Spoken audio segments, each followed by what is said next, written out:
na kwa mwaka mzima tumekuwa tukifanya kampeni hii ambayo inatambulika kama benki ni sim banking.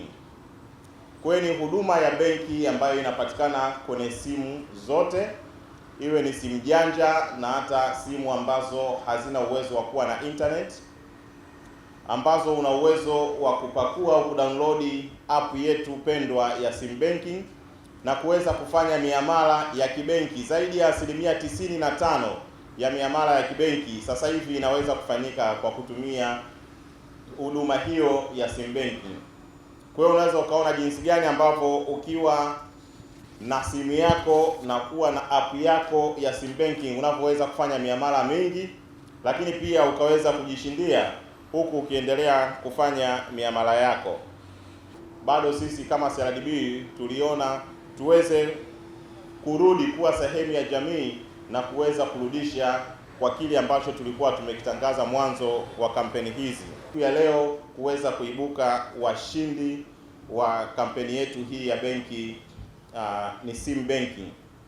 Kwa nini ilikuwa inaitwa benki ni sim banking? Na ni zaidi ya miaka mitatu sasa tumekuwa na hizi kampeni, na tunasema kila mwaka tunavyofunga kampeni moja, huu ni mwisho wa mwaka, mwezi wa kwanza tutawaita tena kwa ajili ya kuzindua tena kampeni nyingine ya mwaka 2026 ambayo itakuwa ni kubwa, na tutakuja kuzijua siku hiyo zawadi za mwaka huo zikoje. Naomba nitumie nafasi hii tu kuambia kila mmoja ana nafasi sawa ya kuweza kushinda wakati tunatoa zawadi hizi kwa washindi wetu, mmoja akiwa ndio mshindi wa jumla, lakini mmoja akiwa miongoni mwa wale washindi wa zile IST 4 ambazo tulipanga kuzitoa, ukinyakulia IST ya mwisho.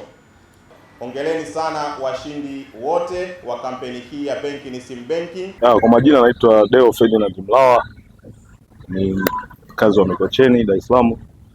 Na furaha sana kupata hii zawadi na nimefurahi sana kwa kweli, na nimeamini kweli ukitumia sim banking unaweza kupata bahati ya kupata zawadi hii.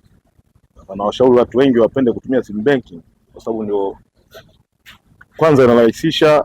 Unaweza kulipa bili za maji, unaweza kulipa umeme, unaweza kulipa mafundi, unaweza kulipa kwa kutumia namba za simu. Yaani vitu vyote unaweza kufanya kwa kutumia sim banking badala ya kwenda benki kwenyewe. Unafanya mara aina gani? Nilikuwa nalipa bili za maji, nilikuwa nalipa umeme, nilikuwa nalipa mafundi, nafanya kuhamisha kwenye simu yangu na kununua bidhaa kwa kutumia sim banking. Ina usalama kwa sababu unaona kila kitu na kuonesha pale. Pesa yako iliyokatwa, pesa yako iliyotuma, inaobaki, kila kitu inaonesha. Haina shida yote, wala sijai kupata tatizo lolote kwenye sim banking. Na washauri waendelee kutumia sim banking. Ni njia nzuri, ni njia sahihi kabisa na pia ina usalama. Kwa majina naitwa Happiness Justin Chacha, ni mshindi wa scholarship kutoka sim banking CRDB. Kusema ukweli, siku ya kwanza ni kupigiwa simu kuambiwa kwamba mimi ni mshindi wa scholarship, kwa mara ya kwanza sikuamini, lakini aisee, furaha ambayo nilikuwa nayo moyoni aisee siwezi kuielezea. Kikubwa namshukuru Mungu na nawashukuru pia CRDB kwa kunifikia na kuamua kunipa mimi scholarship. Mkopo nao, lakini sio kwamba unatosha kulipa ada yote, hapana. Nalipiwa kiasi na nalipa mwenyewe.